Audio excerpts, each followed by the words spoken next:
Feliz sábado, Nova Semente. Coisa boa estar aqui mais uma vez juntos, né? Eu estava refletindo sobre um texto essa semana, está no livro de João, no capítulo 15. Jesus, em conversa com os discípulos, ele nos apresenta a pessoa transformadora do Espírito Santo, dizendo que ele deixaria um consolador para nos ajudar na caminhada aqui, para nos consolar, nos animar e nos convencer daquilo que a gente precisa melhorar, do pecado, da justiça e do juízo que é dele. E a primeira canção que cantaremos juntos aqui será pedindo pela presença do Espírito Santo e principalmente para que Ele faça uma coisa nova com a nossa vida, para que Ele nos renove. Eu não sei como é que você está, ou você que nos acompanha aí de casa, mas a minha oração nessa manhã de sábado é para que você sinta a poderosa e transformadora presença do Espírito Santo de Deus aqui na igreja, ou aí na sua casa onde você está assistindo esse culto, porque aí agora é casa de oração também. Vamos nos levantar e cantar esse louvor juntos?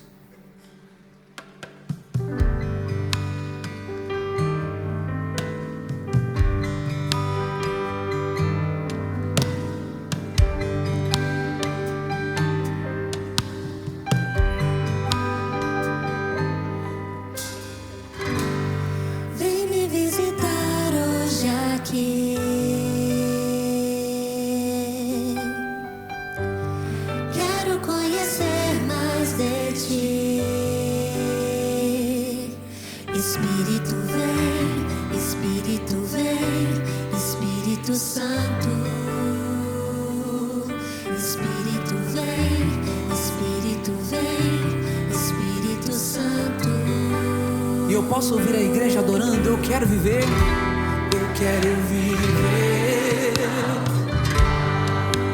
Então faz meu coração arder,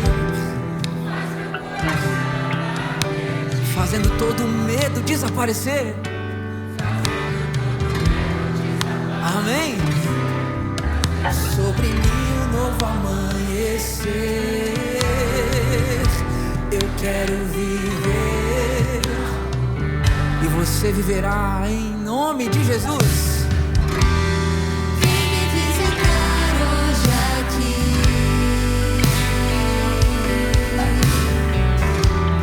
Quero conhecer mais de ti. Espírito vem, Espírito Santo. Espírito vem, Espírito Santo. Mais uma vez, Espírito vem. Espírito vem, Espírito Santo. Espírito vem, Espírito Santo. Eu quero viver algo novo. Faz meu coração arder de novo, fazendo todo medo desaparecer, trazendo sobre mim um novo amanhecer.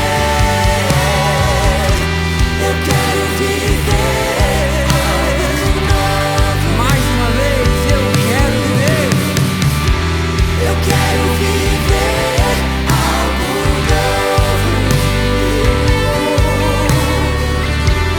Faz meu coração arder de novo, fazendo todo medo desaparecer, trazendo sobre mim um novo amanhecer. Eu quero viver algo novo.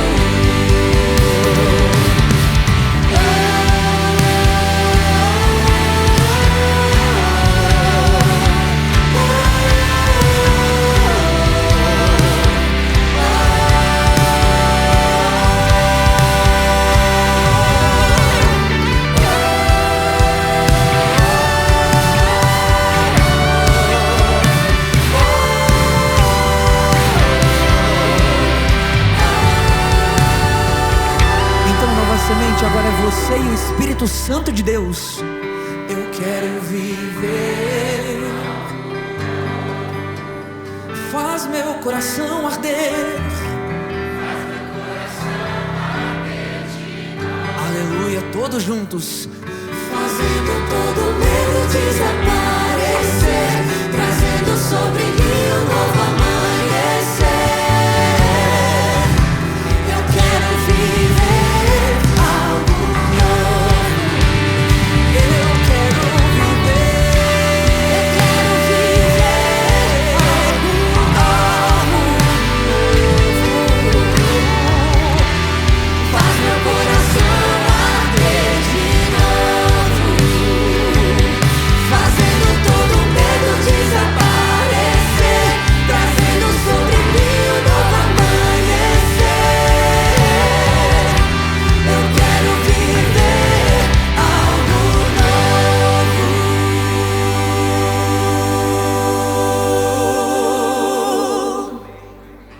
Amém. Pode aplaudir ao Senhor aí. Louvado seja Deus.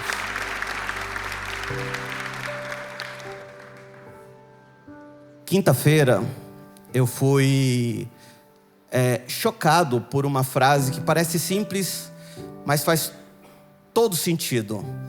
A pessoa na conversa na qual que eu estava falou: Fernando, a sensação que eu tenho é que eu só estou sobrevivendo.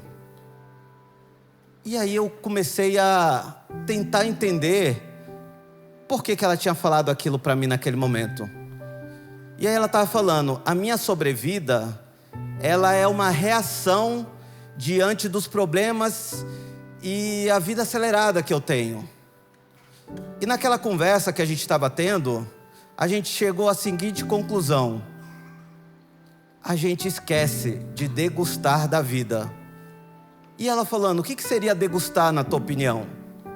E aí eu dei o exemplo de uma vez que eu fui até Gramado, num local que se chama Olivas de Gramado, e lá eles me ensinaram que o azeite você pode degustar. Quando você degusta o azeite, você para a correria do dia a dia, você para aquele momento e você se concentra em cada detalhe do sabor daquele azeite. E aí eu descobri que o azeite tem vários sabores, dependendo da terra, dependendo das misturas, e eu não fazia ideia que existia aquilo. Você está degustando da sua vida? Nessa correria que a gente tem do dia a dia, você está parando para degustar da vida? Em Gênesis 3, capítulo 8, narra um momento tenso, mas um momento importante, que fala que na virada do dia, Deus andava pelo Éden para degustar do relacionamento dele com Adão e Eva. Esse momento é o momento de a gente degustar esse relacionamento com Deus. Ele quer isso. Ele quer que você sinta a presença dele nesse momento, porque ele está aqui. Ele não está em outro lugar, ele está nesse momento aqui. E eu gostaria de convidar você neste momento para sentir e degustar da presença dele. Nesse momento vamos nos ajoelhar para falar com ele.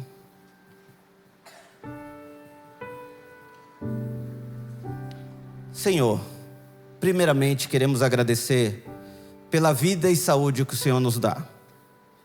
Mas nesse exato momento, nós temos a oportunidade de parar a nossa correria do dia a dia, nos nossos problemas que temos, para ter esse momento íntimo com o Senhor. Queremos sentir uma verdadeira epifania na Tua presença. Queremos degustar desse momento e parar um pouco para ouvir a Tua voz. Esteja conosco, que o Teu Santo Espírito possa estar guiando nossos pensamentos.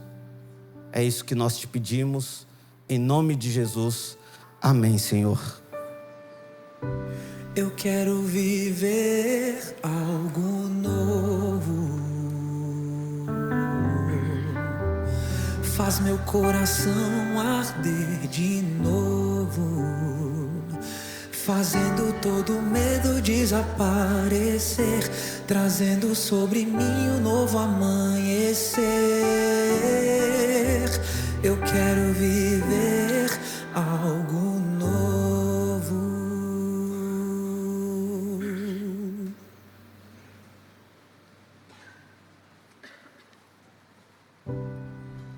Em 24 de março de 1820, nascia no subúrbio da cidade de Nova York uma linda criança trazendo alegria aos seus pais, uma família pobre.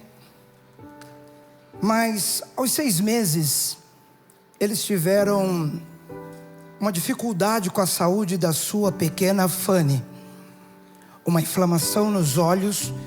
Um médico que estava fazendo uma substituição ao médico da família orientou que essa pequena recebesse uma pasta quente nos olhos.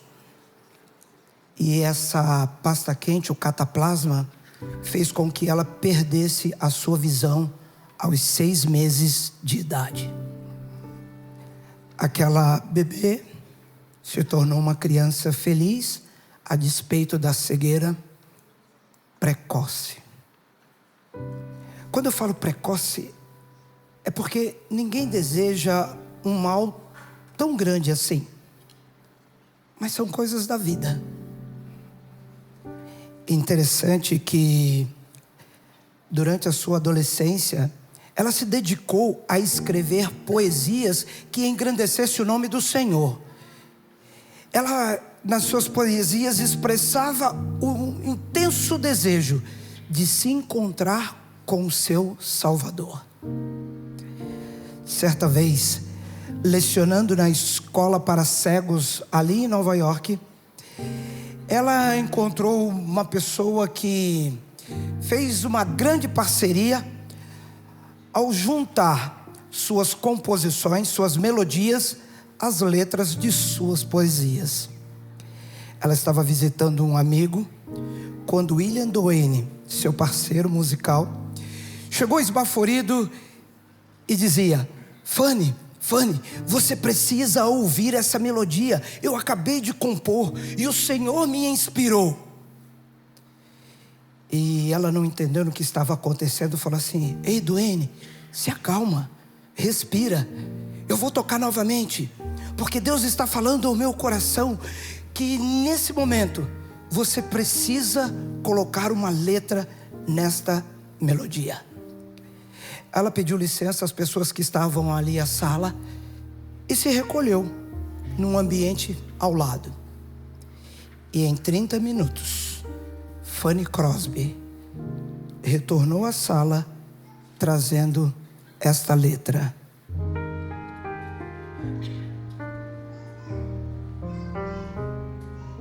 Salvo em Jesus, meu mestre, tenho perfeita paz, tal comunhão com Ele, toda aflição desfaz.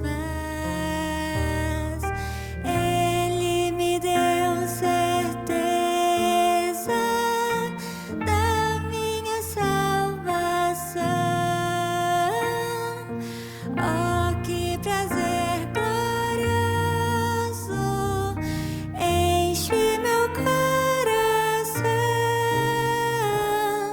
Salvo em Jesus, meu mestre, tenho perfeita paz, cal comunhão com Ele, toda aflição desfaz.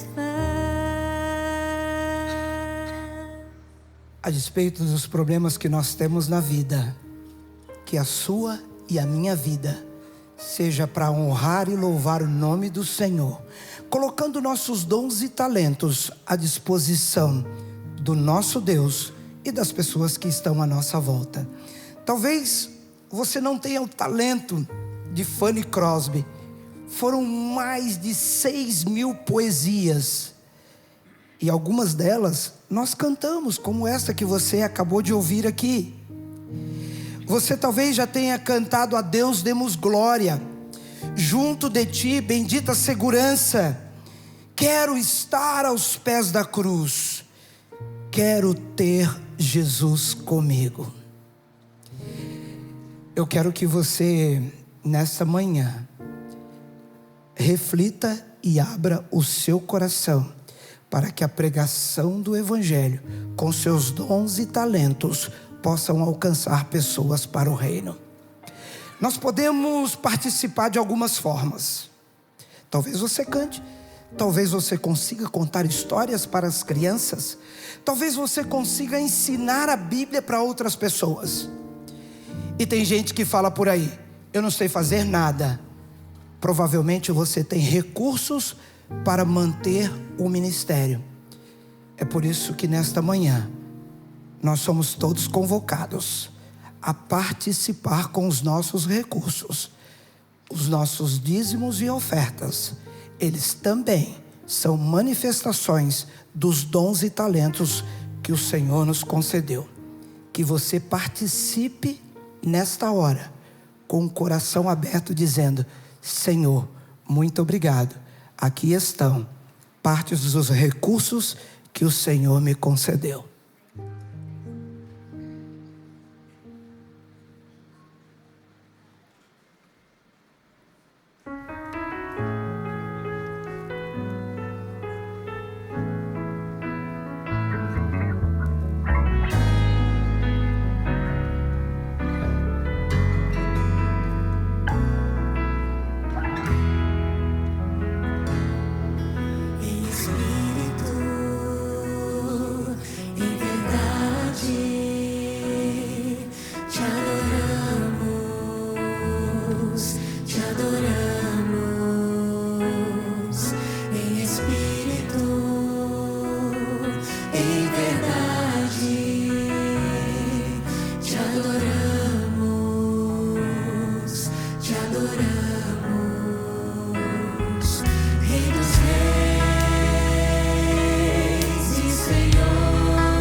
Estamos certos, Senhor, de que fomos ricamente abençoados.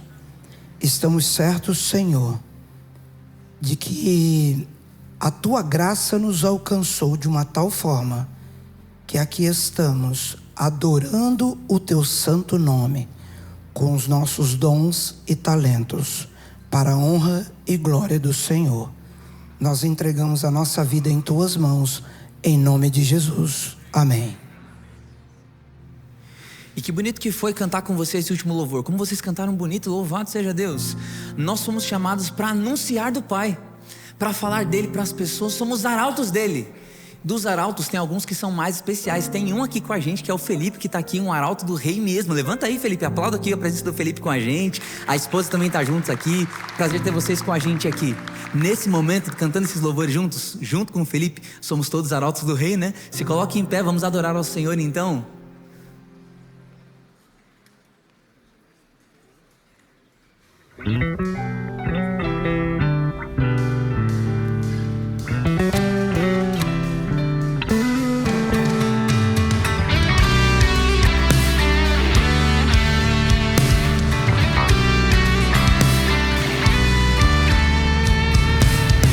Anunciai pelas montanhas e proclamai por terra e mar. Anunciai pelas montanhas que Cristo vai voltar. Minha alma com Cristo jamais desanimou, porque Ele ajuda a guiar e a senda me mostrou.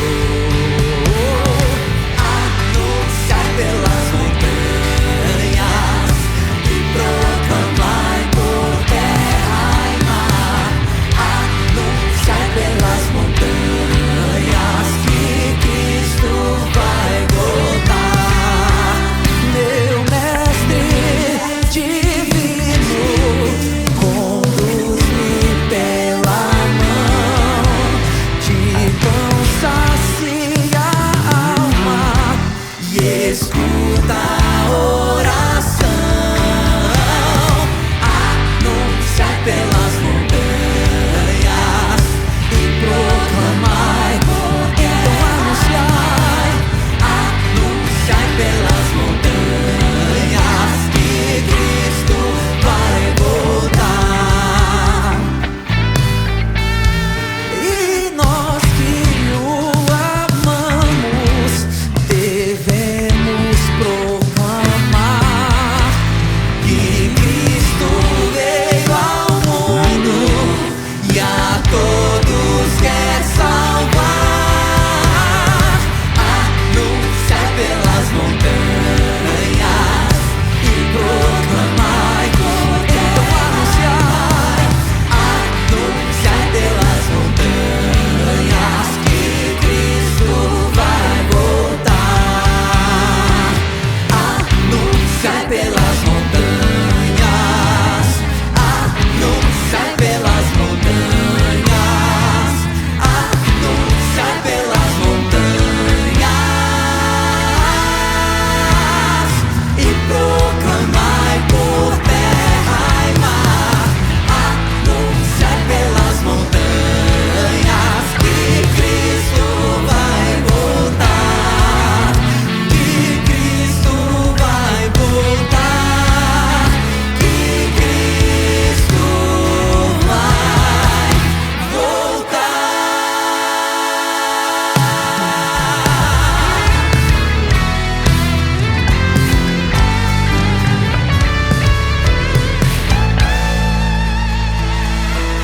E a gente tem que anunciar isso daqui, ó.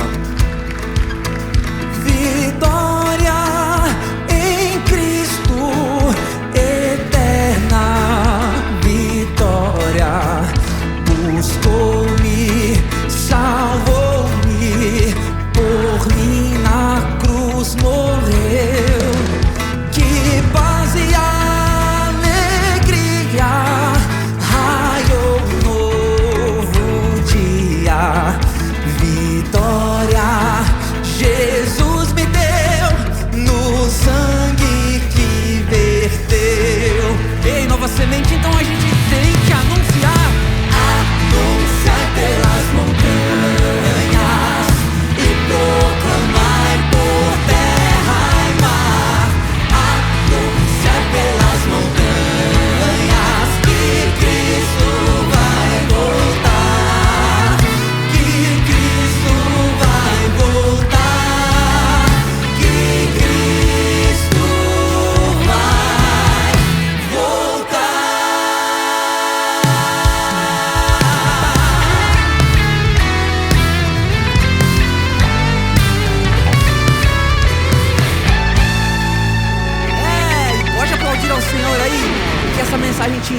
inspire e faça com que você anuncie para as pessoas saindo daqui que você recebeu esse amor transformador que nos alcança. E é sobre ele que a gente vai adorar junto.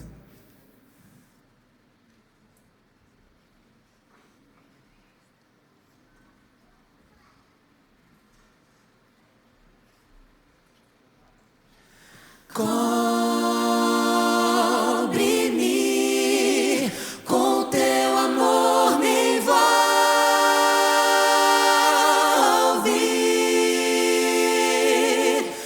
Toma-me,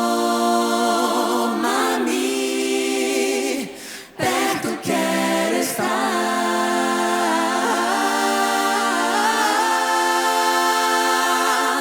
e por esperar novas forças eu terei e me levantarei, como águia voarei pelo poder desse amor.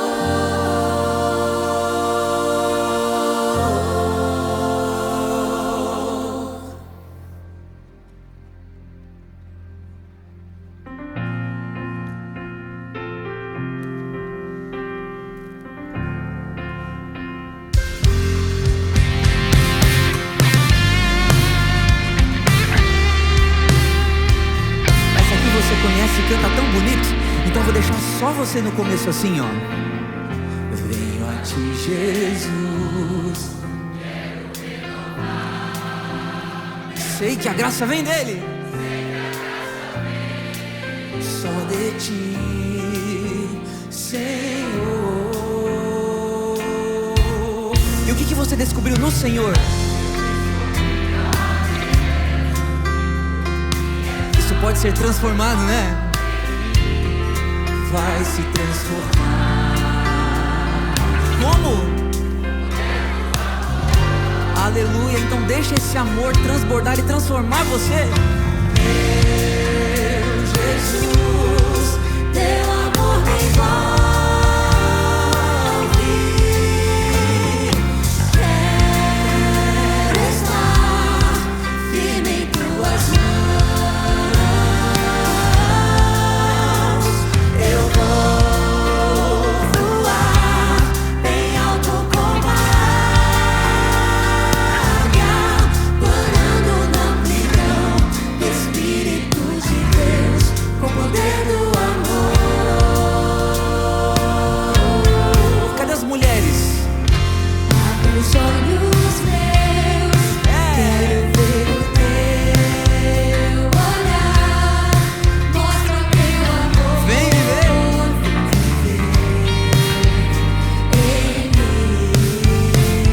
E os homens comigo, Fernandinho?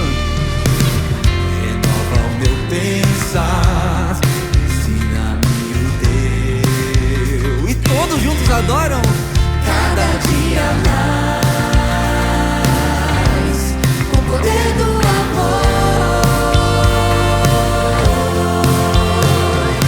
Meu Jesus, teu amor me envolve. Quero estar firme em tuas mãos.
Deus, coisa linda.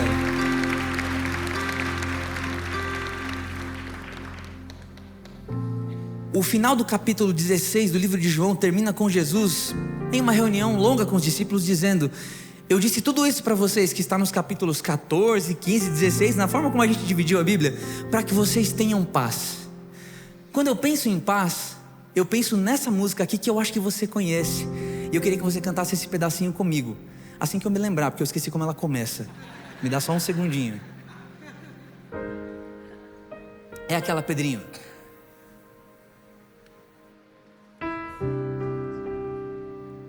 Me ajuda aí. Ah, lembrei sozinho, não foi nem com a ajuda dele. É assim, ó. Canta comigo. Assim, ó. Meu Deus e eu andamos pelos prados, quais bons amigos junto a passear. Dadas as mãos, alegres conversamos, sem nada nos atrapalhar. Dadas as mãos, alegres conversamos, sem nada nos atrapalhar. Eu penso numa tarde de sábado, a gente caminhando com Jesus, tranquilo, sem preocupação nenhuma, porque a gente sabe que do nosso lado e segurando nossa mão está aquele que detém todo o poder. E imaginar essa cena me emociona. Como eu tenho vontade disso acontecer. Porque no final do capítulo 16, quando Jesus diz tudo isso, que ele fala assim, ó, eu disse tudo para vocês para que vocês tenham paz, foi depois de começar o capítulo 14 dizendo: não se turbe o seu coração, creiam em Deus, creiam também em mim. Ele faz uma promessa linda, e ele vai dizer que ele vai deixar o Espírito Santo, como eu abri a adoração de hoje dizendo, diz tanto de coisa bonita. Mas no capítulo 15 ele vai dizer: vocês serão perseguidos, serão mortos por meu nome, as pessoas irão perseguir, matar, buscar vocês não terão casa, vocês serão procurados, a vida de vocês será desafiada à morte. Mas eu estou dizendo tudo isso para que vocês tenham paz. Como, Jesus? Como a gente vai ter paz em um mundo em que a gente associa a paz à tranquilidade aqui?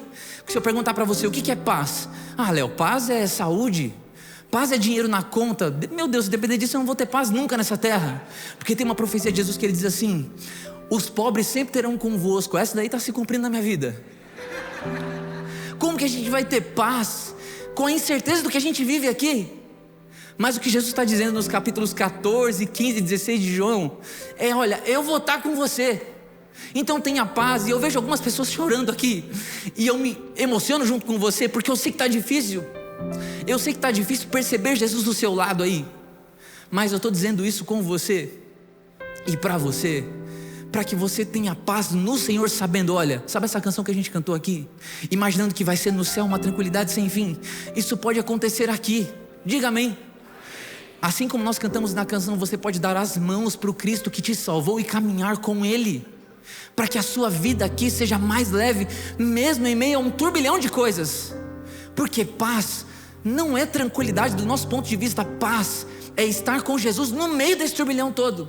E aí você vai conseguir experimentar o que é essa tranquilidade que cada um desses discípulos partilhou e participou no fim das suas vidas aqui, para que um dia, na eternidade, todas essas dissonâncias sejam resolvidas no Senhor. E aí sim, a gente experimente a paz em sua totalidade. Mas aqui, já dá para experimentar isso. Levanta a mão quem precisa de paz de Cristo nessa manhã de sábado. Estou com você nessa.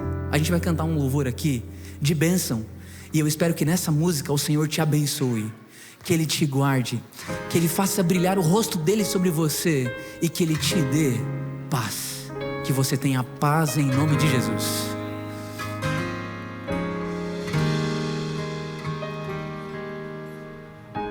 Que o Senhor te abençoe e faça brilhar seu rosto em ti, e conceda a sua graça e te dê paz.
derrame até 1000 gerações, tua família e teus filhos e os filhos dos teus filhos. Que a bênção se derrame até 1000 gerações, tua família e teus filhos e os filhos dos teus filhos. Que a bênção se derrame até 1000 gerações, tua família e teus filhos e os filhos dos teus filhos. Sua presença te acompanhe por detrás, por diante, do teu lado e em ti. É contigo, é por ti, e de dia e de noite, tua entrada e saída, em teu riso, em teu choro. É contigo, é por ti, é contigo, é por ti, é contigo, é por ti, é contigo, é por ti, é contigo, é por ti.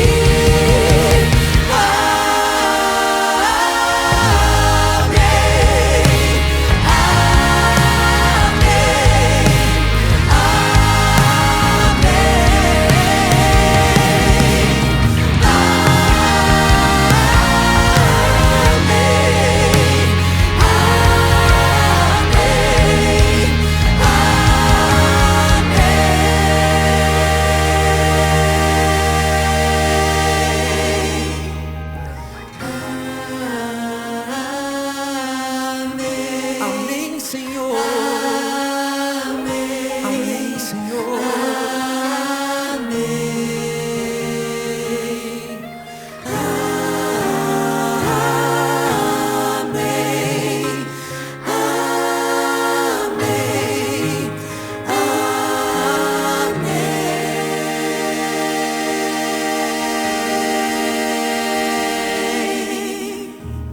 Você pode dizer amém a isso? E quem sabe aplaudir ao Senhor aí que nos alcança, que dá a mão pra gente e chama a gente pra passear, tranquilizando todas as angústias do nosso coração nele. Canta comigo mais uma vez esse refrão. Amém.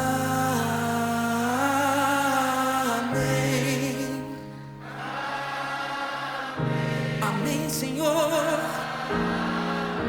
Amém, Senhor.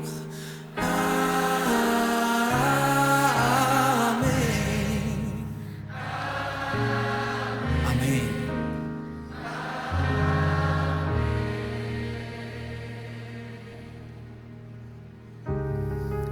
Pai querido, Salmo 115, versículo 1 diz que não a nós, Senhor, não a nós, mas por Ti, por Tua misericórdia. Nós estamos aqui, Senhor, absolutamente indignos. Nenhum de nós merece estar diante de Ti, nenhum de nós merece se apresentar diante de Ti, mas não só o Senhor nos aceita, quando o Senhor nos dá um título de filhos Teus. Obrigado, Senhor Deus, porque o Senhor é nosso Deus, o Senhor é nosso Pai, e o Senhor quer se relacionar conosco. Glória a Deus, glória a Ti, Senhor, por esse louvor, glória a Ti por essa igreja linda, incrível, abençoada, por esse louvor que a gente acredita que o Espírito Santo está levantando como uma brisa suave para chegar aos Teus ouvidos, Senhor. Que o nosso louvor é imperfeito, mas o Teu é perfeito. Obrigado por isso, esteja conosco, que a presença do Espírito Santo de Deus continue neste lugar e que nós sintamos ainda de maneira mais fervorosa em nosso coração. Em nome de Jesus. Amém. Bom dia você, querida igreja. Bom dia você que está aí em casa. Espero que você esteja confortável, que você esteja bem. Se acomode aí, talvez na sua cama, talvez no seu sofá, porque nós vamos ter uma sequência agora muito gostosa junto com a presença de Cristo. E eu convido você a se sentir como se você aqui estivesse. Você que está aqui, é uma alegria muito grande nós estarmos aqui juntos. Os nossos pastores estão viajando.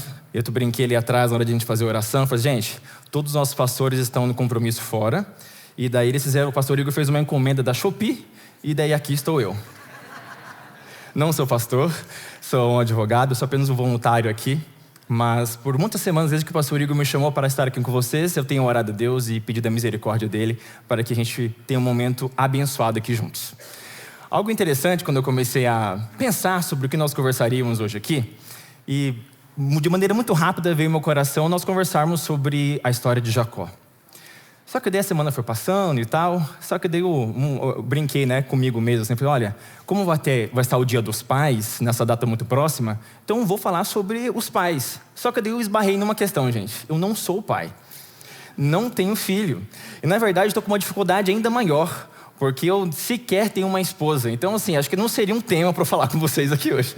Então, a gente não vai aproveitar esse tema, né, tão bonito como a paternidade. Até pensei, né, as 12 regras da paternidade, 2 pontos, né, da ordem ao caos. Só que comigo acho que seria, né, literalmente indo para o caos. Mas não será esse o tema. A gente vai conversar aqui sobre um tema muito bacana que é a história de Jacó. Mas olha que interessante. Durante essas últimas semanas, quem aqui, levanta a mão, viu, né, o filme A Odisseia, do Christopher Nolan? Vandinha, você está anotando os nomes aí? Dá uma olhadinha aí para gente anotar. Brincando com vocês. A Vandinha, para quem não sabe, está em casa, que aqui todo mundo conhece ela, nossa secretária. E ela que manda aqui, inclusive. Ela que autoriza os pastores a saírem ou não, então tudo aqui passa por ela. Ah, a Vandinha está ali. Então, gente, a gente vai conversar hoje sobre um tema que, embora o filme está muito em óbice aí, todo mundo está conversando bastante, falando sobre isso, só que é um tema muito interessante, porque essa epopeia, que a maioria atribui a Homero, que é a Odisseia, então aí o Christopher Nolan, Matt Damon, vários atores e atrizes muito impactantes estão fazendo, né, formam esse cast, mas a gente pode aprender algo em uma analogia que pode ser bastante interessante para nós hoje. Por isso o tema dessa nossa reflexão é a Odisseia de Jacó. Convido você a abrir sua Bíblia no livro de Gênesis, evidentemente, no capítulo 25. E nós vamos acompanhar. Peço para você que de maneira, você consiga aqui ficar na introspecção junto comigo, para que a gente possa lermos juntos e aqui a gente realmente conseguir adentrar na mensagem bíblica. Gênesis, capítulo 25, versículo 19 em diante. Capítulo 25, versículo 19, assim a gente lê. São essas as gerações de Isaac, filho de Abraão. Abraão gerou a Isaac, era Isaac de 40 anos quando tomou por esposa Rebeca, filha de Beteu, o arameu de Padã Aram, e irmã de Labão, o arameu. Isaac orou ao Senhor por sua mulher, porque ela era estéril. E o Senhor lhe ouviu as orações, e Rebeca, a sua mulher, concebeu. Os filhos lutavam no ventre dela, então disse, se é assim, por que vivo eu? E consultou ao Senhor, e respondeu-lhe o Senhor, 2 nações há no teu ventre, 2 povos nascidos de ti se dividirão. Um povo será mais forte do que o outro, e o mais velho servirá ao mais moço. Cumpridos os dias para que desse à luz, eis que se achavam gêmeos em seu ventre.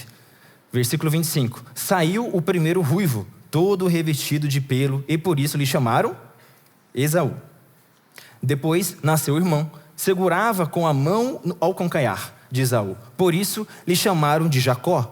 Era Isaac de 60 anos quando quando Rebeca lhes deu a luz. Versículo 27. Cresceram os meninos, Esaú saiu perito caçador, homem do campo. Jacó, porém, homem pacato, habitava em tendas. Isaac amava Esaú, porque se saboreava da sua caça. Rebeca, porém, amava Jacó.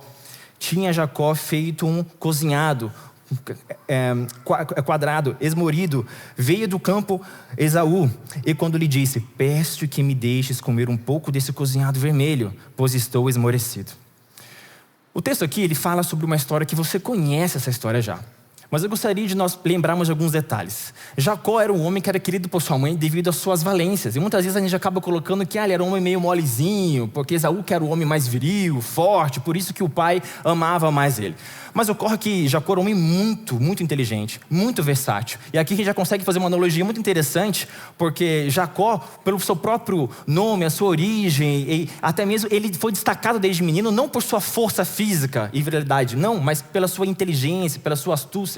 E tanto Esaú quanto Jacó, eles desde criança foram munidos para realmente desejarem a tão desejada realmente primogenitura.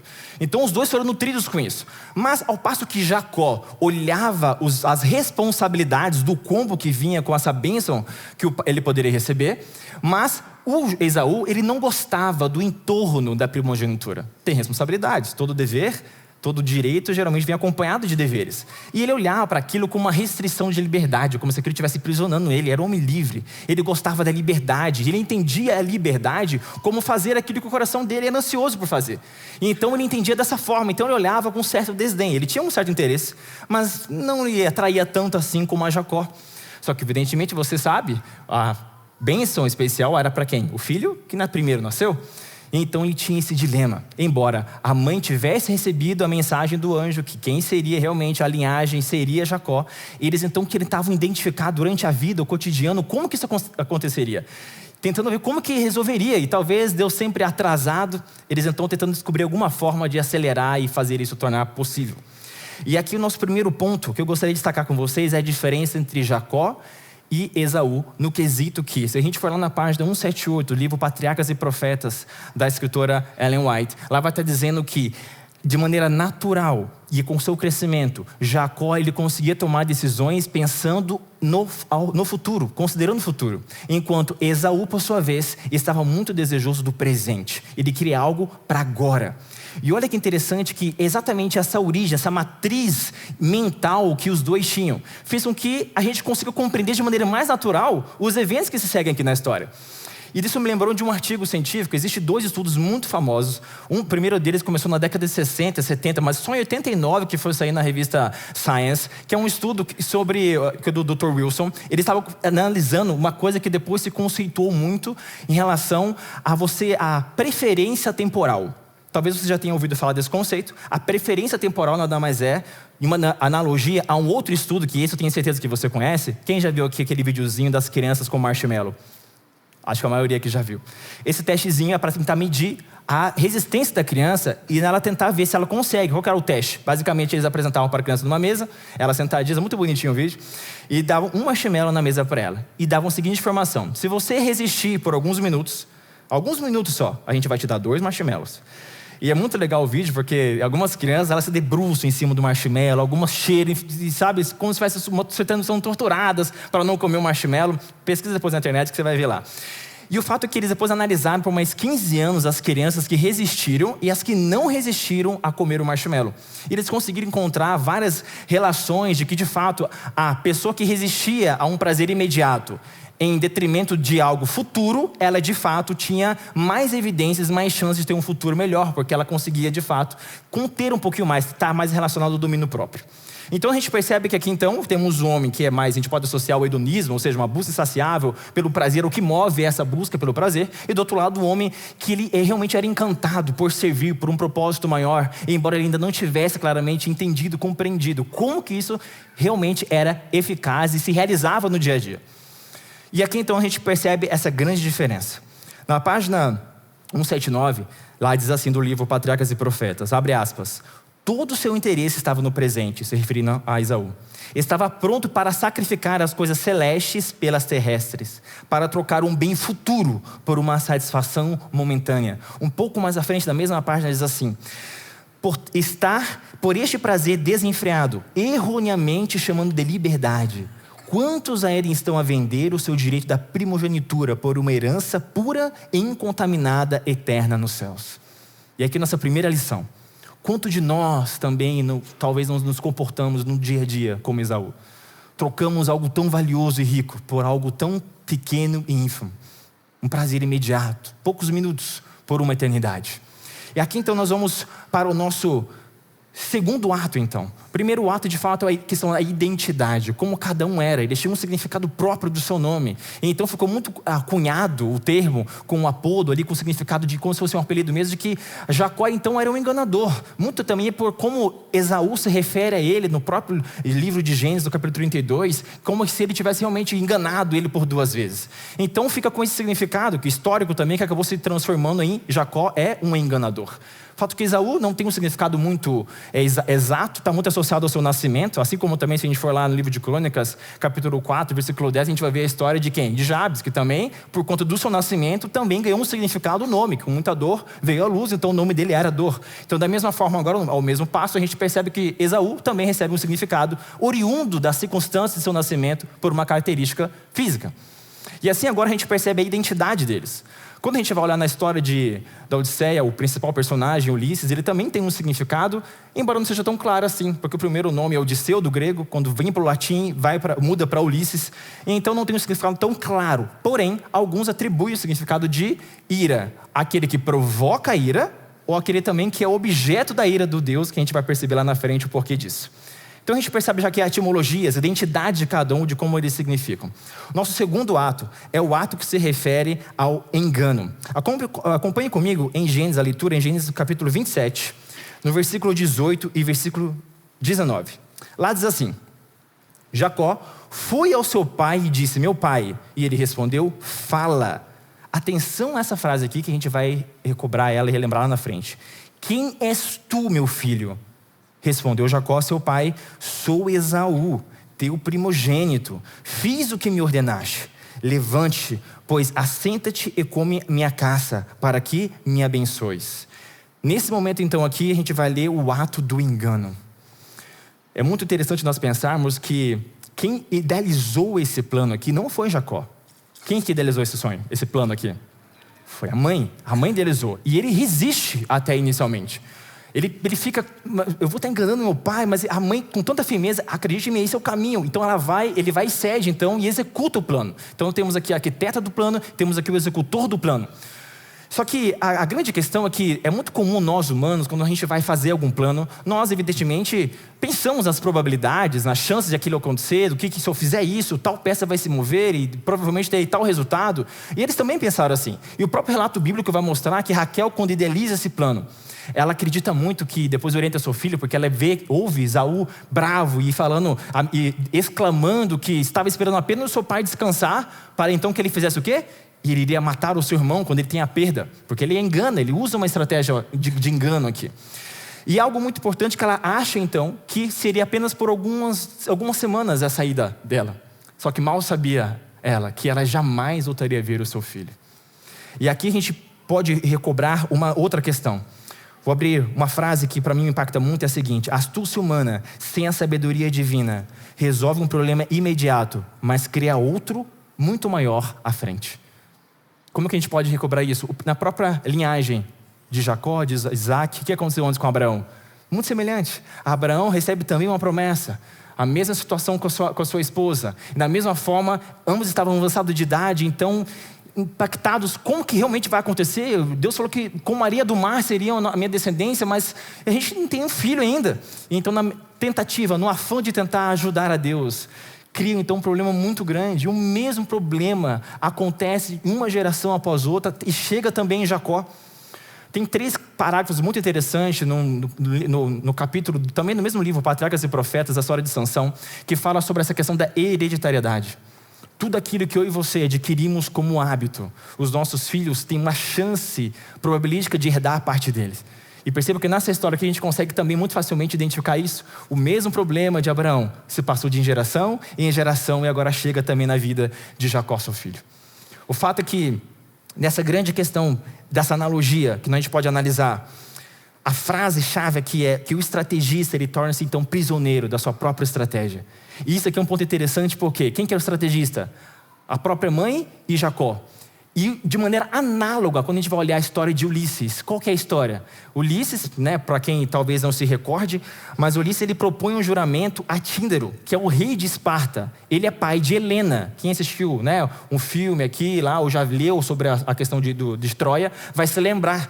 O enredo ali que não mostra, mas o enredo ali é o quê? Que antes teve um pacto, que Ulisses que arquitetou, como Helena era muito desejada, todos os reis queriam casá-la, então ele faz um plano com o pai dela. E o plano que eles confabularam era o seguinte: olha, para a gente não ter uma guerra aqui, porque ela vai ter que escolher alguém, eu vou ter que escolher alguém. E quando eu escolher, o pai dizendo, os outros reis podem se virar contra. Então, antes da escolha ser feita, vamos sentar aqui, vamos fazer um acordo. Todo mundo vai se unir, vai apoiar a decisão e se alguma coisa acontecer, vocês vão defender. Então, quem arquiteta esse plano é quem? É o próprio Ulisses. Quem depois que fica refém do seu próprio plano, que é obrigado a ir para Troia, ficar 10 anos guerreando? O próprio Ulisses. Veja que também é uma analogia muito interessante. O que acontece? Ambos na astúcia, tentando resolver na inteligência as coisas, viram reféns do seu próprio plano. Então nós finalizamos aqui nosso terceiro ato. Nosso segundo ato, que é o engano. E agora nós vamos para o terceiro ato, que é o ato da fuga. Vamos agora analisarmos juntos aqui a leitura de Gênesis, capítulo 27, versículo 44 e 45. Então, Gênesis, capítulo 27, versículo 44 e 45. Fica com ele alguns dias, até que passe o furor do seu irmão, e cesse o seu rancor contra ti, e se esqueça do que lhe fizeste. Então providenciarei e te farei regressar de lá, porque hei eu de herdar de perder meus 2 filhos num só dia.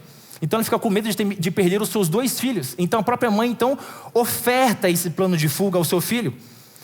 E aqui Jacó então, que também acharia que voltaria em poucos dias, ele então começa a sair errante no deserto.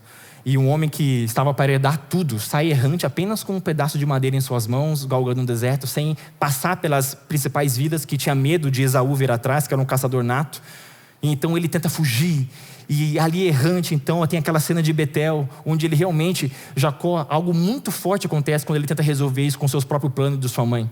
E ali, imediatamente, quando acontece, a citação é que uma decisão de poucos minutos trouxe uma consequência eterna. A gente vai perceber que 20 anos depois, quando ele volta no caminho regresso para reencontrar, que a gente vai pontuar lá na frente, ele então ainda carrega um sentimento de remorso por ter enganado seu pai.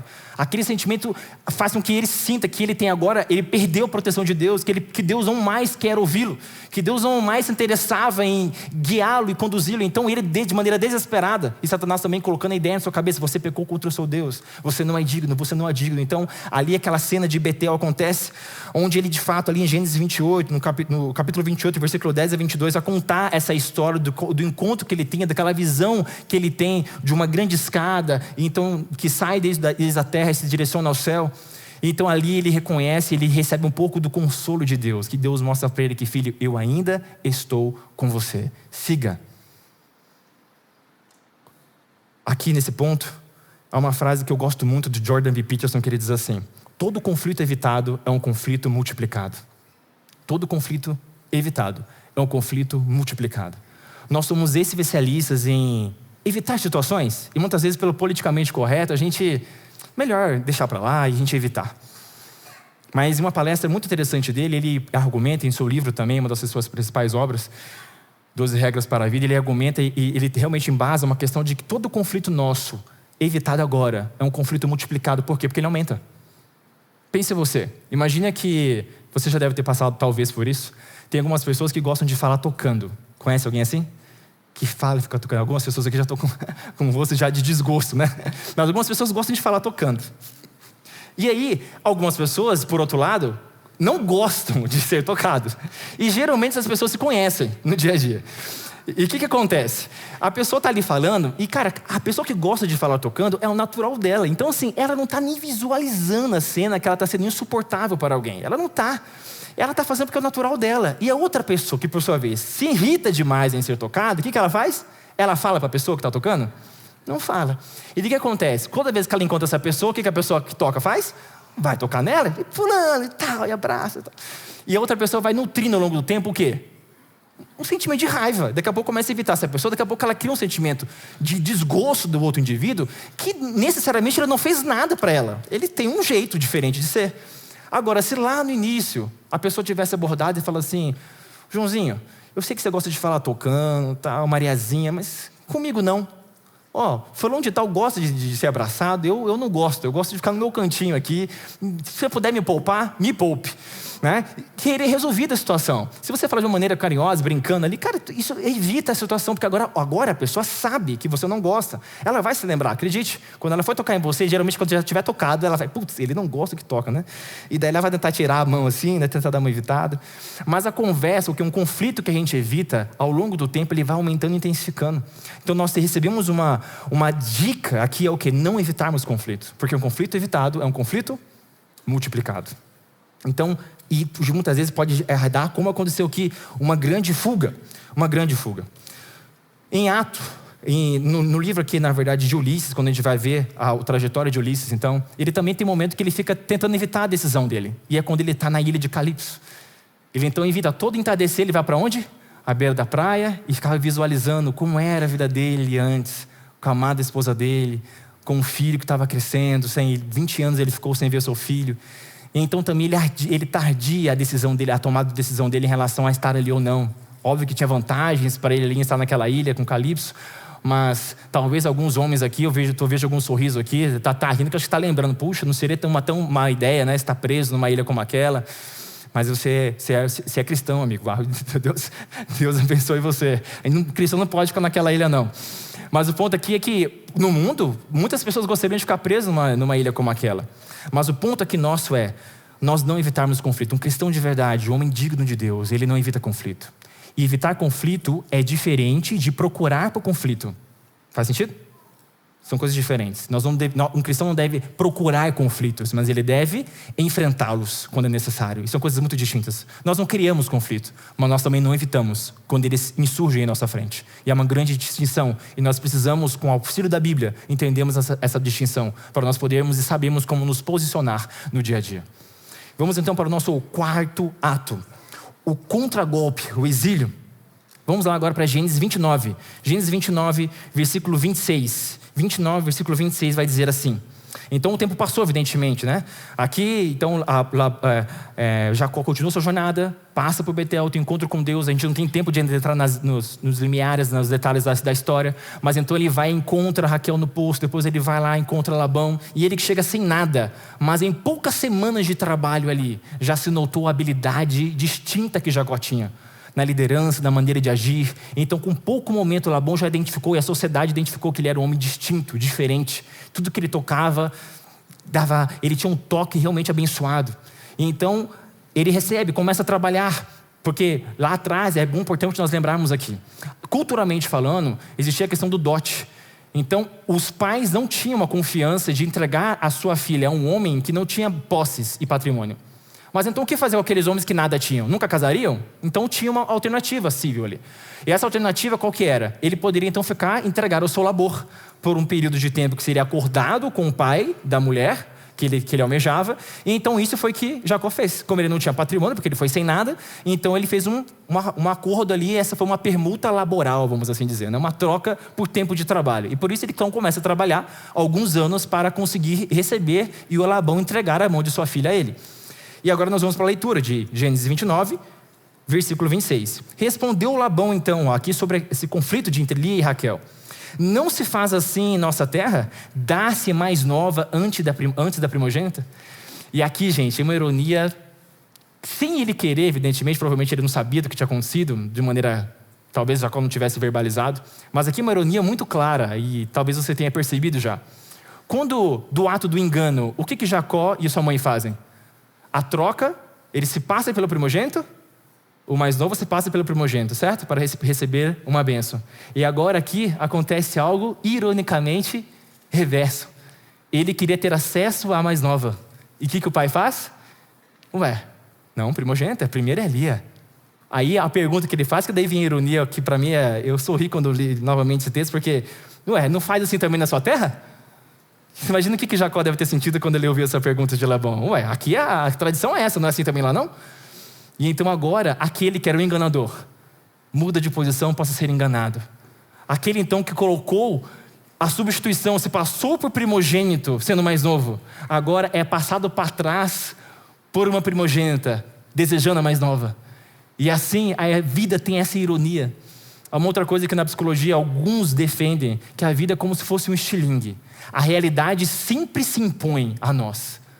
E o que ele quer dizer com estilingue? Quem aqui já usou um estilingue, você puxa, ela é firmada a um elástico é firmado geralmente a uma madeira, e a gente puxa essa madeira, certo? O elástico. E o que acontece quando você solta esse elástico? E ele volta, e que geralmente com força. Quanto mais você puxa, com mais força ele volta. Alguns fazem essa analogia em relação à realidade da vida. Quanto mais você vive uma vida de mentira, mais você está puxando esse estilingue. Quanto maior a mentira, quanto maior a vida de futilidade, quanto maior os hábitos errôneos que a gente vai nutrindo, mais a gente puxa. E em algum momento, esse estilingue vai voltar. E quanto mais mentira vivemos, maior é a força dele. Porque quem somos nós para nos opormos à realidade? Nos opomos à realidade ao mesmo que nós estamos nos opondo a quem é a verdade, que é o próprio Jesus Cristo. Nós não somos ninguém para se opor à realidade. Porque a realidade é a verdade. E quem é o pai da mentira? O maior inimigo de Deus. Então dessa forma a gente tem que ter paixão e entender que não há nenhuma consequência, nenhuma. E eu sei que isso é difícil, eu falo isso para mim. Mas toda vez que a gente for tentado a mentir para se livrar de uma situação, saiba que por pior que seja a consequência da verdade naquele momento, ela será inferior à consequência de uma mentira no longo prazo. A Bíblia não garante que você não vai enfrentar uma consequência por defender a verdade. Não é essa a promessa e nem a esperança.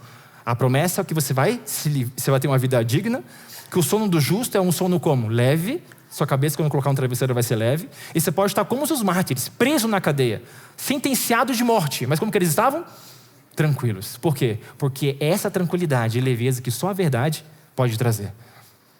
Então não nos oponhamos à realidade da vida. Pelo contrário, caminhemos com ela. Porque independente da situação, nós teremos paz no nosso coração. E aqui, nesse contragolpe então, essa ironia da vida devolve a Jacó aquilo que ele tinha feito. E é uma ironia bem interessante. Nós temos um aprendizado muito interessante aqui para nós pensarmos. Jacó acha que o problema era Esaú, porque ele queria receber a bênção. Depois ele acha que pode ser Labão, mas na verdade o problema era ele mesmo. Quando a gente olha para a vida de Ulisses, então ele acha que o problema são os reis, depois os monstros, Poseidon, Calipso, mas na verdade a jornada precisava também mexer em quem ele era. E o ponto aqui é, enquanto você não mudar, o cenário pode até mudar, mas o problema permanecerá com você. Porque muitas vezes a gente sai de um lugar para o outro, a gente muda de lugar, muda de CEP, muda de amizade, muda de emprego, porque aquele emprego que era o problema, depois é o ambiente que é o problema, depois são os nossos amigos que é o problema, e a gente muda de pessoas, de lugar, de tudo, mas os problemas continuam. Por quê? Por que você acha que acontece isso? Porque talvez você deva pensar e considerar que o problema possa ser você mesmo. Durante a minha jornada, eu fui durante quase 10 anos advogado da obra, que a gente fala assim, né? Que é a rede adventista. Tem um ano que eu saí, comecei a empreender, mas durante esse tempo eu fui, por muitas vezes, até hoje sou o advogado que mais teve eles chamam de chamada, a linguagem interna, tá? De um lugar para o outro. E eu sou do Sul, nasci em Maringá, no Paraná, minha casa é em Santa Catarina, e o primeiro chamado para mim foi para Tocantins, gente. Eu nunca tinha ido, o mais longe para o norte que eu tinha ido era Mato Grosso, porque era até lugar de família, para Cuiabá. O chamado para o trabalho primeiro foi Tocantins. Eu lembro quando chegou para mim, eu respondi na hora, primeiro que eu nem tinha procurado, eu falei, não, manda para outro isso daí, porque imagina você ir de São Paulo para o Tocantins, não quero, não tenho interesse. E o fato é que depois eu entendi que Deus queria que eu viesse, mas eu fui, só com passagem de ida, que eles não comprou de volta para garantir que você fique lá, né? Você comprou a passagem só de ida. E cheguei lá no Tocantins, alguém de Tocantins aqui? Palmas? Não? Ninguém? Mas eu fui muito feliz lá. Eu lembro que com poucos meses já recebi um outro chamado, aí já para ser obreiro lá para Rondônia e Acre. E eu me lembro que eu fiquei 2 anos atendendo o campo de Rondônia e Acre, cuidando dos jurídicos de lá. E muitas pessoas que ali estavam, depois quando fui para Manaus também passei mais 3 anos lá, era muito comum, muitas pessoas que estavam trabalhando no local, loucas para serem transferidas.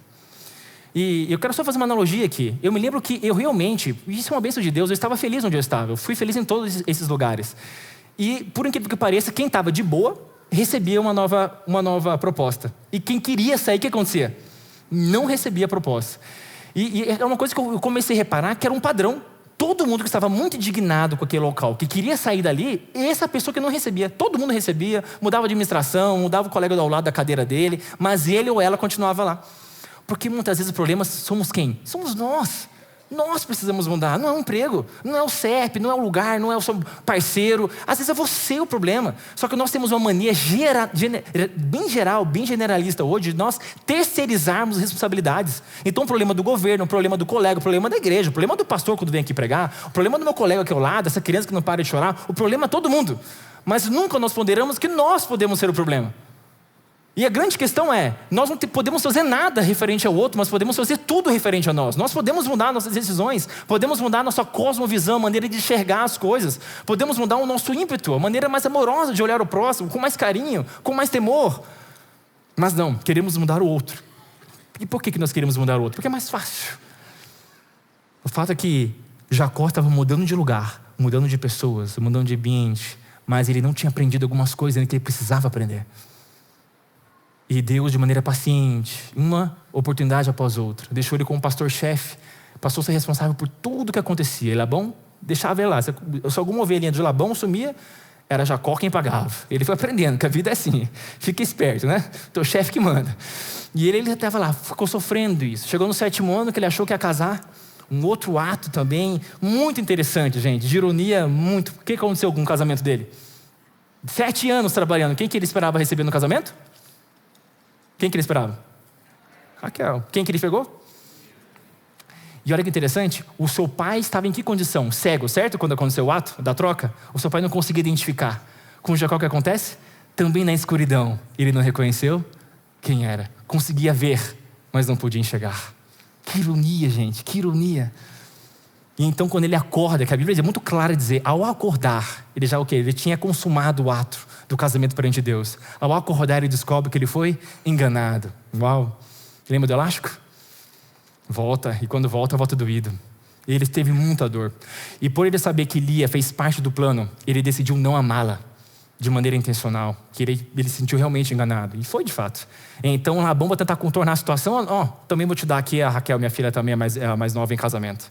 Mas nem teve festa. A Bíblia não tem relato de que teve festa para Raquel. A festa foi pro casamento para Lia. Então, uma expressão comum é como se colocasse, né? Se estragasse a situação daquela pessoa. Não foi. Imagina a expectativa que Jacó tinha mais se desenvolvido ao longo desses 7 anos. Mas foi enganado. E a ironia da vida. Mas então ele tem um reencontro com Deus. Em Gênesis 32, 24 e 28, vamos lá junto. 32, capítulo 32, 24 e 28, diz assim, 24 a 28. Então, Gênesis 32, 24 a 28. Ficando ele só, e lutava com ele um homem até o romper do dia. Vendo este que não podia com ele, tocou-lhe na articulação da coxa, deslocando-se a junta da coxa de Jacó, na luta com o homem. 26, disse este, deixa-me ir, pois já rompeu o dia. Respondeu Jacó, não te deixarei ir, se não me abençoares. 27, perguntou-lhe, pois, como te chamas? Ele respondeu Jacó. Então disse, já não te chamará Jacó e sim Israel, pois como um príncipe lutaste com Deus e com os homens e prevaleceste. Olha atenção na pergunta aqui do versículo 27. Qual que é a pergunta? Como te chamas? Lembra que eu pedi para vocês decorarem a pergunta do capítulo anterior que a gente leu? O que estava escrito? O que o pai dele fala? Qual é a pergunta de Isaac? Quem é você? Veja que Deus não faz a mesma pergunta. A pergunta aqui é outra. Qual que é a pergunta? Qual o seu nome? Porque ele sabe quem é você. Deus não precisa ser informado sobre quem você é, sobre a essência. Mas ele queria saber o nome de Jacó, porque o nome dele carregava uma maldição, um significado diferente. E no passado os significados do nome tinham um feito moral e quase sentenciador na vida daquela pessoa. Então agora Deus pergunta para ele, qual o seu nome? E ele então responde dessa vez, não mais por nome de outrem, mas com o nome dele próprio, sou Jacó. Então o que Deus fala para ele, Jesus? Então, não mais chamará Jacó, mas agora Israel. Há uma coisa muito importante para nós entendermos sobre essa luta aqui, gente. No local onde ele estava, e por isso o val do Jaboque, val para algumas pessoas que podem não saber, é aquela parte mais baixa de um rio, de um lago, que é possível caminhar e cruzar. Então no passado, como não existiam pontes normalmente, então o que eles faziam? Encontravam esse val do lago, do rio, para então que eles pudessem passar com os animais, com as crianças, com as mulheres. E então ele vai para esse val, deixa todo mundo passar e ele fica ali ainda. E depois que ele fica ali, ele começa a orar a Deus. Ocorre que aquele local, evidentemente, é um local perigoso. À noite, as pessoas cruzam por ali. Então, bandidos também poderiam cruzar. Então, quando ele está orando, uma mão encosta nele. Ele, então, com temor, achando que estava sendo, talvez, ali assaltado. Ele começa a lutar com esse homem. E, gente, olha, imagina essa cena. Ele passou a noite lutando, achando que ele estava lutando pelo domínio. Então, a expressão, a descrição que a Bíblia traz, se assemelha a uma luta de wrestling, sabe? De luta mesmo de corpo, de domínio, de posição. Então já perto do amanhecer, o que acontece? Então esse homem toca na junta dele. E imediatamente ele percebe que ali naquele momento ele percebe que ele não está lutando com um homem normal, mas que é uma força espiritual. E então uma cena muito linda ali acontece, porque ele começa o que é? Ele reconhece que é um Deus superior. E então quando o homem fala para ele, me solte. Qual que é a resposta dele? Não me soltaria até que me abençoes. Quando ele muda o nome, ele coloca o nome, geralmente a gente começa fazendo análise etimológica pelo significado do nome. É muito comum nós focarmos a questão de lutou com Deus. Mas nós temos que ter muito cuidado com essa leitura isolada, sem o devido contexto. Sabe por quê? Porque a luta de Jacó não foi a luta que talvez como você pense. Ele lutou fisicamente quando ele achava que era um homem. Mas depois que ele viu que se tratava de uma autoridade divina, a luta dele muda. Olha o que está escrito em Patriarcas e Profetas, na página 190. Abre aspas. Tivesse sido isto uma confiança vangloriosa e presumida, e Jacó teria sido instantaneamente destruído. Mas sua confiança era daquele que confessa suas próprias indignidades e, contudo, confia na fidelidade de um Deus que guarda o conserto. Deus te convida a você arrazoá-lo. Isaías 1, capítulo 1, versículo 18. Ele te convida, vinde arrazoai-vos. Deus convida a gente a questioná-lo, a argumentá-lo, porque Ele deu a nós a habilidade, a consciência cognitiva de questionar. Mas não confunda a benevolência e misericórdia de Deus em nós desconsiderarmos o temor que devemos ter diante dEle. Você leu aqui. Muitos de hoje confundem a misericórdia de Deus por ausência de temor. Isso pode custar caro.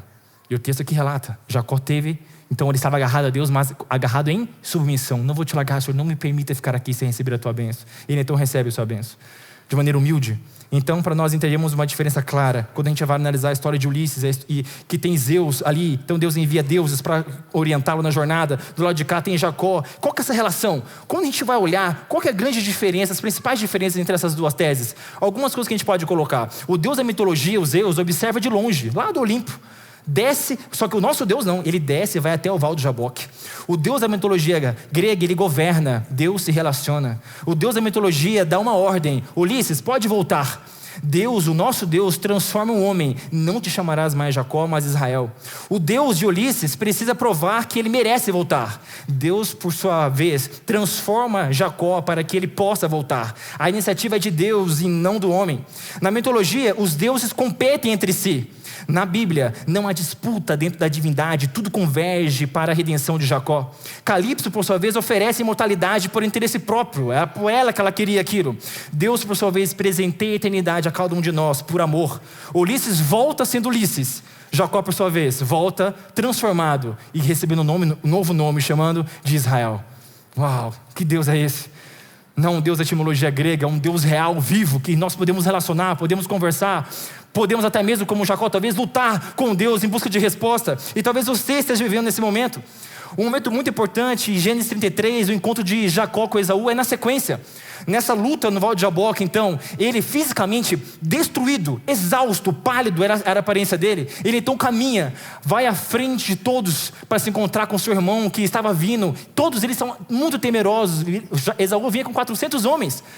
E então Jacó vai, cambaleando agora, que ele tem uma lesão permanente, fisicamente desgastado. Se fosse uma luta normal, se ele tivesse 100%, já era impossível ele ter chance contra Esaú.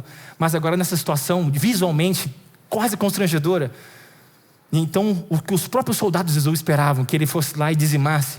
Mas aquele mesmo horário que Jacó estava lutando ainda lá com aquele, inicialmente, homem que não tinha se revelado ainda, um anjo foi enviado do Senhor e deu uma visão a Esaú, para ele não tocar naquele homem, porque o Deus, o pai dele, estava com aquele homem. E então aquela cena que seria de luta. Imagina um homem caminhando quebrantado e um outro homem caminhando com toda a sua formosura física. Quando se encontram, o relato é de que Esaú se joga ao pescoço de seu irmão e se abraçam. E a cena passa a ser tão impressionante que os próprios soldados, que estavam cheios de raiva de Jacó, se sensibilizam com a cena. Será que você também não está lutando, achando que você tem perdido sua batalha? Será que talvez você não esteja se sentindo sozinho? Será que talvez você pode estar no seu momento também de luta no deserto, ali ao redor daquele rio, como estava Jacó, que a Bíblia diz, só ficou, todos foram e só ele ficou ali. E talvez você também esteja passando por algo semelhante. Em 2020 eu fiz uma viagem pouco antes da pandemia, eu quase fiquei preso inclusive na volta dessa viagem para Israel, no meu retorno, porque tudo travou. E eu tive esse privilégio de poder ter viajado para Israel. E naquele momento ali eu estava viajando sozinho. E eu fiz algumas coisas que eu não indico a ninguém fazer, mas a gente era mais novo. E eu aluguei um carro israelense, tem uma normativa clara. Você não pode ir para toda a Palestina, que é ao redor ali, que não é um lugar reconhecido pela ONU como um país. Mas eu fui para Jericó. Jericó fica na região da Palestina. E é uma ideia muito inconsequente. Eu peguei um carro israelense, com placa israelense, e fui para Jericó sozinho. E eu percebi que não era tão indicado eu fazer o que eu estava fazendo, porque no meu Waze começou a ficar... eu nunca tinha visto isso. Alguém viu aqui, depois me aborda e fala. Começou a piscar vermelha a tela para mim. De perigo, tudo em árabe. Você imagina, o coração vai palpitando, né? Ao lado eu vi aquelas coisas verdes daqueles homens generais com post super grande, tanques de guerra. E daí o Waze começa a apitar e tem uma tela vermelha dizendo que eu estou em zona de guerra para eu sair dali. Então meu coração começa a palpitar ali. Eu tive uma experiência muito interessante de poucos minutos que eu fiquei ali em Jericó.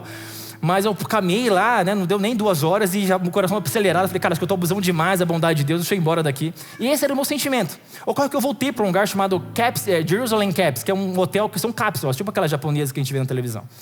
E depois eu entrei ali, só que eu não conseguia dormir. Minha mente estava muitas informações, muitos aprendizados, estava realmente agitado. E eu falei, cara, quer saber? Essa cápsula aqui estava me agoniando. Deixa eu ir lá pro hall do local. Fui pro hall. Então ali, fazendo um shift noturno, tinha um homem. E aquele homem era árabe, muçulmano. E então eu comecei a compartilhar com ele minha experiência do dia. E falei para ele que, né, eu estava com medo ali, me deu medo naquela hora e tal. E ele olhou para mim e falou assim, não, my friend, meu amigo, não. Vocês são bem-vindos à nossa terra. Vocês são bem-vindos, eu posso te levar lá, você caminhar com a gente, nada vai te acontecer, vocês são bem-vindos. Aquilo foi um contraste para mim, porque eu achei que você realmente estava correndo muito perigo. E ocorre que algo muito lindo daquele dia aconteceu, gente. Mais ou menos 1 hora depois que eu estava conversando com aquele homem, ele contando para mim a dor dele, e eu fiz várias perguntas para ele. Chegou um judeu, chileno, médico, e judeu, cristão. E então estava ali, um árabe, muçulmano, um judeu cristão e eu. E a gente começou a conversar, nós passamos umas 3 horas conversando até o dia amanhecer. E foi uma das conversas mais incríveis que eu já tive na minha vida, gente. Foi lindo demais. E quando eu perguntava para eles, mas por que vocês ali, porque Jerusalém, imagina vocês, gente, uma analogia. Imagina se o Cristo Redentor fosse, a segurança do Cristo Redentor fosse feita por argentinos. Seria estranho para vocês ou não?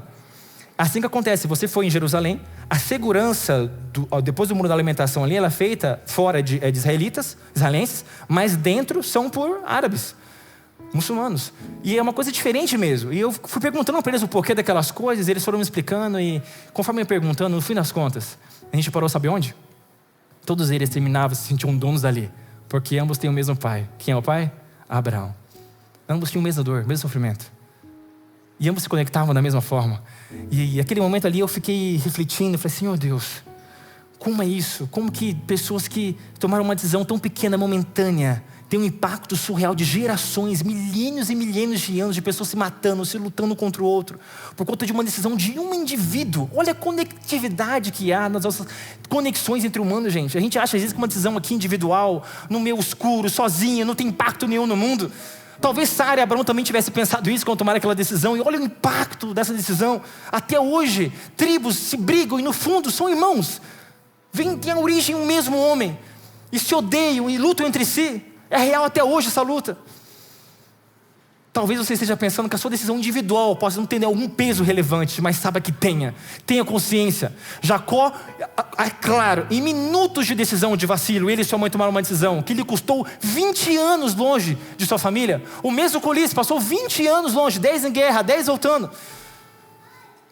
É muito claro que ele se arrepende de maneira profunda da decisão que ele tinha tomado. Porque imagina a sua mãe, ele que amava tanto a sua mãe, que foi achando que ia ficar algumas semanas fora, nunca mais viu o rosto de sua mãe. Nunca mais viu aquilo que ele tanto amava. Se ele soubesse o que acontecia. E querido, talvez eu e você também. Se o Wesley soubesse, Deus pode olhar para mim e falar, filho, se você soubesse que eu estou preparando para você, e você está escolhendo outra coisa, filho, se você soubesse, se eu pudesse abrir para você o céu, te mostrar a realidade do que você está trocando, o que eu estou te guardando para cá, você vai trocar por isso, filho. Não faça isso. E talvez você esteja com algum conflito hoje na sua vida. Talvez na iminência de tomar uma grande decisão, você esteja prestes a fazer uma decisão que você pode se arrepender pelo resto da sua vida, como Jacó, como talvez Ulisses também, embora seja uma epopeia, mas podemos retirar aprendizados disso também. Como está o seu coração? E aqui eu quero lembrar você, a obediência sempre custa algo, preste atenção nisso, a obediência sempre custa algo, mas ela nunca retorna vazia. Eu vou falar de novo, eu gostaria de ouvir um amém de vocês. A obediência, ela sempre custa algo, mas ela nunca retorna vazia. Nunca. Porque o nosso Deus não é um Deus de promessa vazia. Ele é um Deus de homem, Ele é um homem de verdade, um homem de palavra. Aquilo que Ele fala, Ele é. Por isso que Deus não tem amor, Ele é o amor. Por isso que Ele não sabe o caminho, Ele é o caminho. Por isso que tudo que Ele oferta, Ele é. Esse é o tema de Amin Rodor, muito importante, muito interessante essa palestra dele, que foi a palestra, inclusive, que foi a base da música Ele é, do Thiago Arraes. Porque tudo que Ele oferta, Ele não tem, Ele é. E aqui eu quero finalizar com você. Onde você está? Você de casa. Onde você está? Em Troia? Talvez guerreando? Ou talvez um pouquinho antes, tomando uma decisão ainda de entrar em uma guerra? Onde você aqui está? Enganando alguém, talvez? Fugindo do irmão ou de alguém? Preso numa ilha como a de Calipso? Uma prisão emocional, talvez você? Uma analogia? Ou talvez você esteja lutando com o próprio Deus nesse momento. Será que você está lutando, questionando Ele do porquê das coisas? Talvez você esteja num jaboque agora, se sentindo sozinho, embora centenas de pessoas ao seu redor aqui. Ou talvez você em casa, se sentindo sozinho, sentado no sofá, sem ninguém ao seu redor. Talvez você vá para o trabalho, até encontra alguém, mas você não sente a presença de verdade, você se sente ilhado. Talvez você esteja se sentindo assim. Talvez sem mais estratégia, sem mais presentes para mandar à frente, como Jacó fez, de mandar presente para tentar amolecer o coração de alguém. A pergunta aqui de Deus não é onde você esteve. Deus não pergunta para você onde você esteve, o que você fez. A pergunta é: qual é o seu nome? Qual é o seu nome? Você quer ser reconhecido por esse Deus? Você quer ouvi-lo dele? Ele identificar você e chamar pelo nome? Ou talvez você não queira mais ser chamado pelo seu nome. Talvez você não queira mais a sentença, a maldição que você carrega na sua vida agora. Talvez você queira se livrar dela. E é o que eu quero compartilhar com você. Isaías 62, 2. Olha que coisa linda. Isaías 62, 2 vai dizer o seguinte: será chamado por um nome novo, que a boca do Senhor designará. Você será chamado por um nome novo. Apocalipse 2:17 diz também que, cita que um nome novo receberemos, um novo significado, você será uma nova pessoa. Você não precisa mais ficar preso àquilo que um dia você foi. Você não precisa mais se sentir simplesmente totalmente sozinho, como se ninguém mais estivesse por você. Talvez a sua própria mãe ou o seu pai tenham virado as costas para você. Talvez nesses dias agora, Dia dos Pais, talvez a sua experiência seja de um pai que te abandonou. E acredite, eu sei essa dor também. Talvez você tenha sido abandonado por pessoas ao seu redor. Talvez você se sinta realmente, totalmente ilhado. E talvez como Jacó estava ali, naquele local sozinho. Talvez você esteja questionando a própria existência de Deus, mesmo estando aqui. Talvez algum de vocês aqui, eu acredito muito nisso, tenha vindo para esse lugar aqui hoje, dando a última oportunidade para Deus conversar com você. É muito possível que esteja acontecendo com uma pessoa pelo menos aqui. Eu quero dizer para você, não eu, mas a Bíblia, que Deus ama você. Ele quer te dar um novo nome. Ele quer te dar uma nova identidade. Que talvez você tenha se autodeterminado que você é alguma coisa, mas você não é o que você acha que você é, meu amigo. Você é o que Deus diz que você é. E Ele diz que você é um filho. Ele diz que você não é só um filho. Porque a paternidade, como a gente sabe na vida, ou a maternidade, ela pode ser ignorada. Mas Ele diz que você é um filho amado. Isso muda tudo. Porque quando a gente vai ler em Coríntios, o que ele diz? Com o amor tudo suporta. O amor não abandona, o amor não entrega. Não te deixa sozinho. Você não está sozinho. Você não está sozinha. Deus ama você. E Ele quer se comunicar com você.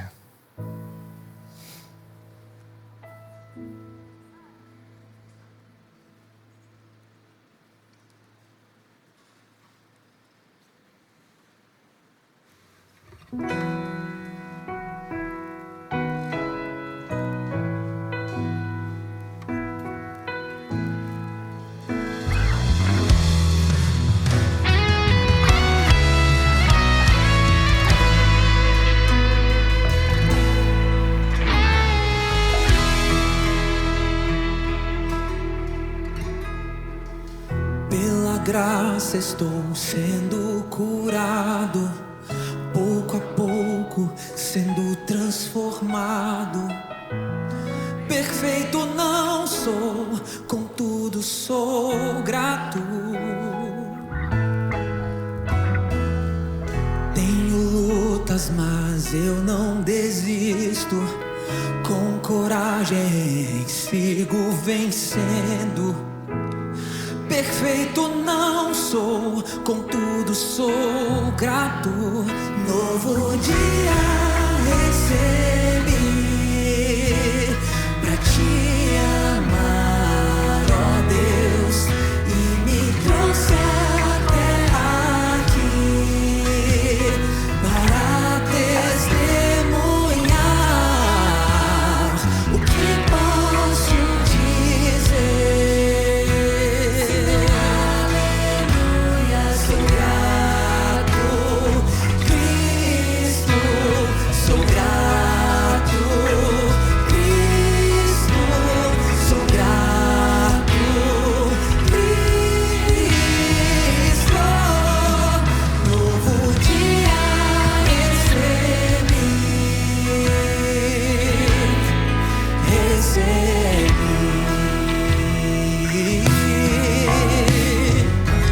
Quando a noite se aproximava, quase sem esperança eu estava.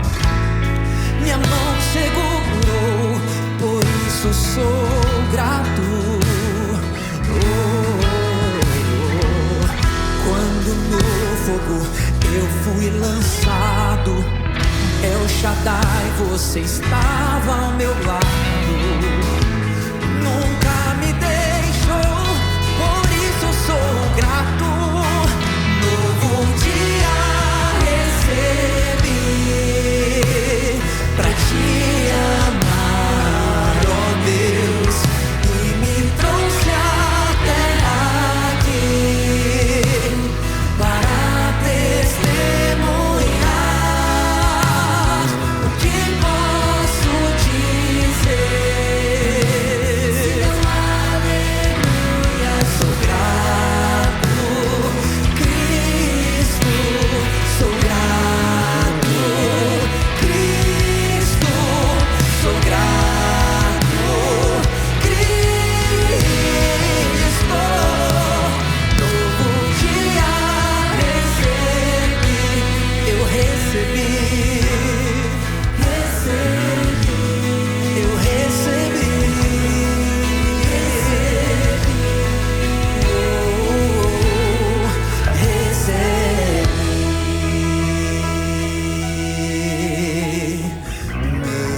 meu Senhor, eu só quero adorá-lo. Você é tudo, é tudo, é tudo para mim. Meu Senhor, eu só quero adorá-lo. Você é tudo, é tudo, é tudo para mim. Meu Senhor, eu só quero adorá-lo.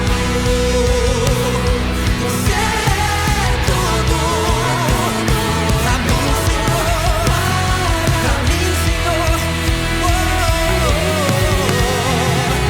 Meu Senhor, eu só quero adorá-lo.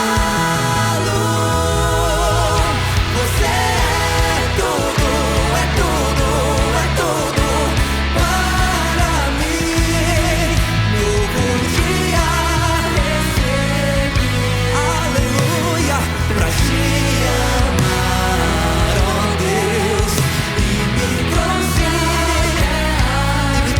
aqui para testemunhar.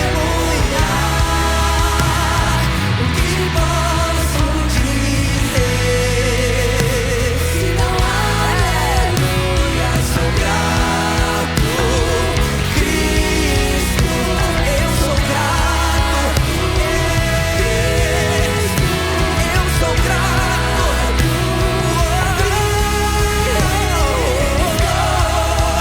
Novo dia recebi,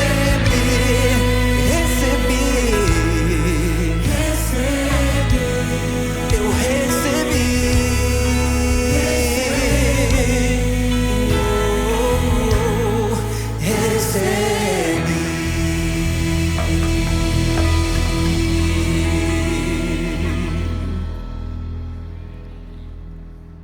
Pai querido, essa igreja é sua.